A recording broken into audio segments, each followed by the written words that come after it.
Kalau Anda berada pada satu ruangan dengan jarak yang dekat, maka Anda tidak boleh melepas masker atau menggunakan masker yang tidak sesuai dengan ketentuan. Banyak yang memakai masker digantungan begini. Saya kalau menggunakan masker seperti ini, maka masker ini sudah akhir dan saya tidak boleh lagi menggunakan. Saya harus memotongnya dan membuangnya. Saya harus menggunakan masker yang baru dengan cara mengambil yang benar dan memasang kembali yang benar.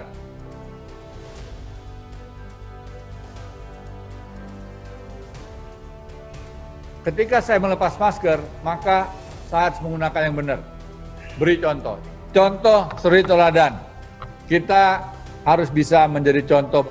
Kita sudah disiplin saja, belum tentu kita aman dari COVID. Apalagi kalau kita mengabaikan protokol kesehatan.